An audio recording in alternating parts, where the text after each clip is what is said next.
Assalamualaikum warahmatullahi wabarakatuh. Kembali lagi di channel Tioganus. Pada kesempatan hari ini, seperti biasanya, saya akan membahas beberapa latihan soal pretest PPG khususnya guru kelas MI. Masih sama, ini part yang kedua untuk materi IPS profesional. Sebelum lanjut, silakan bagi bapak ibu yang belum pernah subscribe, silakan subscribe terlebih dahulu karena ini gratis dan insya Allah channel ini bermanfaat. Dan jika ingin mengetahui video-video lainnya dapat dilihat di playlist ya, playlist pada channel ini yaitu di playlist pretest PPG. Di sana telah dibahas banyak soal-soal pretest khususnya untuk guru kelas MI. Silakan bagi bapak ibu yang merasa video ini bermanfaat, jangan lupa untuk like dan share ke sosial media kalian dan jangan lupa untuk dibagikan ke kerabat bapak ibu yang akan mengikuti pretest tahun ini juga. Kita lanjut ke soal nomor 1. Pembabakan sejarah menjadi masa Hindu, Buddha, masa Islam, dan masa kolonial Barat merupakan contoh A. Kronik, B. Periodisasi, C. Sistematis, D. Historiografi. Jawaban yang tepat untuk soal nomor 1 kira-kira yang mana? Yang B ya, periodisasi. Kita lanjut ke soal nomor 2 ya. Sejarah menyampaikan tentang nilai-nilai spiritual, kebenaran, keadilan, kebijakan, kebijaksanaan, kearifan, baik dan buruk, antagonis dan protagonis, nilai kepahlawanan, rela berkorban, perjuangan, dan sebagainya pada masa lampau untuk dapat dijadikan pelajaran bagi masa sekarang dan akan datang. Hal ini merupakan contoh kegunaan A. Instruktif, B. Edukatif, C. Inspiratif, D. Rekreasi, E. Politik. Nah, kira-kira soal nomor 2 yang mana jawabannya? Yang B ya, edukatif. Lanjut ke soal nomor 3. Pada materi sejarah sejak dini merupakan sosialisasi dan penanaman nilai-nilai kebangsaan dan cinta tanah air. Dengan nilai-nilai kebangsaan dan cinta tanah air dapat menumbuhkan kesadaran, rasa bangga, dan rasa memiliki siswa terhadap NKRI. Hal ini merupakan kegunaan A. Instruktif, B. Edukatif, C. Inspiratif, D. Rekreasi, E. Politik. Nah, kira-kira soal nomor 3 yang mana jawabannya? Kegunaan apa berarti kira-kira? Kegunaan politik. Lanjut ke soal nomor 4. Sejarah dapat membawa kita melakukan perjalanan imajinatif, menikmati nilai-nilai estetika, penghayatan, refleksi, dan berwisata ke masa lampau. Hal ini merupakan kegunaan. Soalnya lumayan gampang. Kira-kira jawabannya apa? Ada kata ini ya, berwisata. Nah, berarti jawabannya yang D ya, rekreasi. Lanjut ke soal nomor 5 ya. Sejarah dapat membawa kita, ini berarti yang sama tadi ya. Berarti jawabannya yang rekreasi ya. Kita lanjut ke soal nomor 6. Segala peristiwa yang disajikan, disusun, dan diorganisasikan secara sistematis melalui serangkaian metodologis ilmiah, serta dapat dipertanggungjawabkan kebenarannya, sehingga dapat menjadi sumber pengetahuan. Hal ini merupakan kedudukan sejarah sebagai A. Peristiwa, B. Seni, C. Ilmu, D. Cerita. Nah, kira-kira soal nomor 6, kedudukan sejarahnya sebagai apa? Sebagai ilmu. Jawabannya 6. Soal nomor 6 itu C.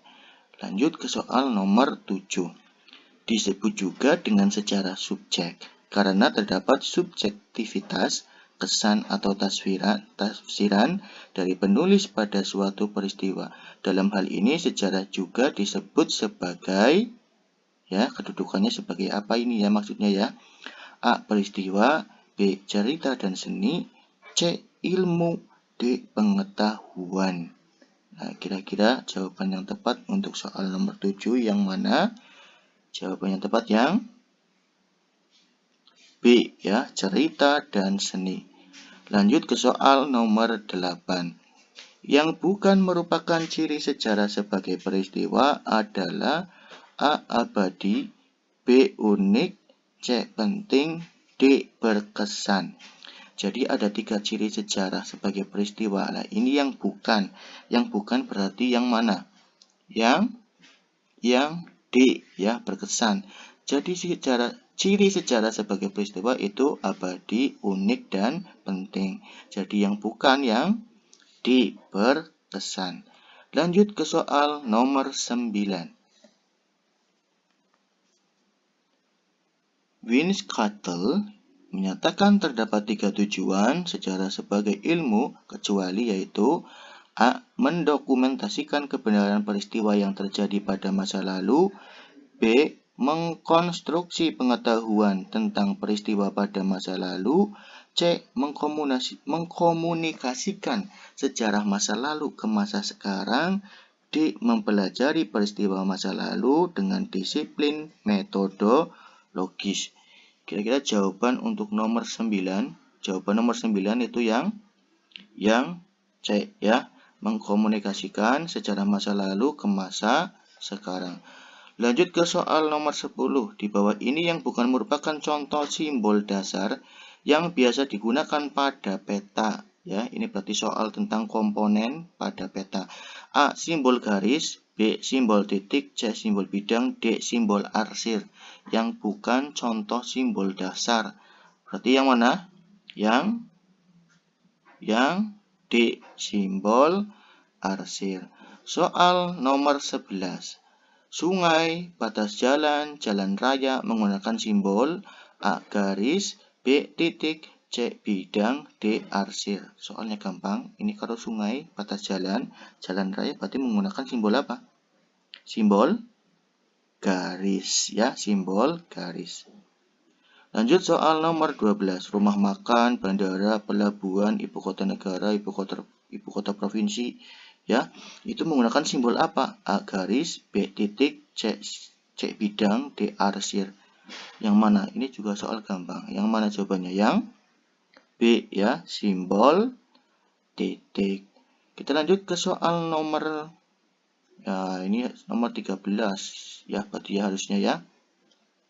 Nomor 13. Nah, soal nomor 13. Ya.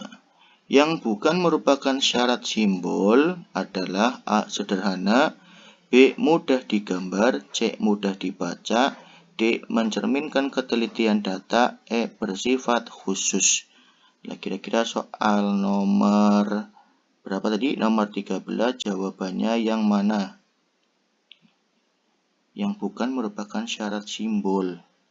Nah, yang bukan merupakan syarat simbol berarti yang mana?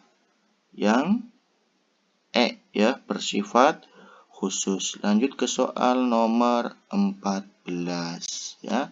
Soal 14.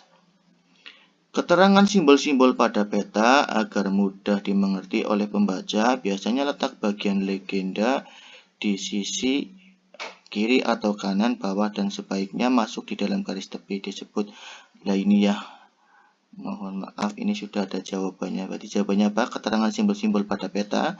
Jawabannya yang legenda. Lanjut ke soal nomor 15. Nah, soal 15.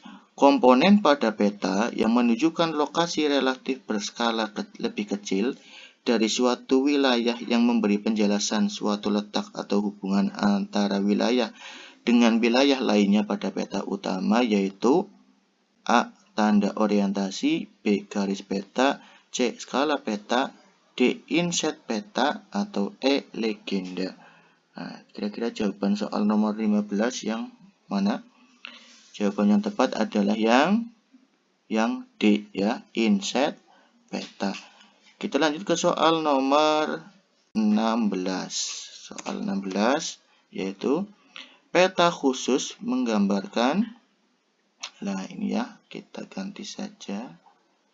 Ya, soal 16. Ini ya. Itu tadi soalnya salah. Soal 16. Jarak sesuai dengan skala yang digunakan dan sesuai dengan jarak sesungguhnya di lapangan. Hal ini merupakan salah satu syarat peta, yaitu A. Conform, B. Equivalent, C. Equidistant, D. Equilibrium. Kira-kira jawaban yang tepat yang mana? Jarak sesuai dengan skala yang digunakan dan sesuai dengan jarak yang sesungguhnya. Berarti jawabannya yang mana? Yang C ya, equidistance.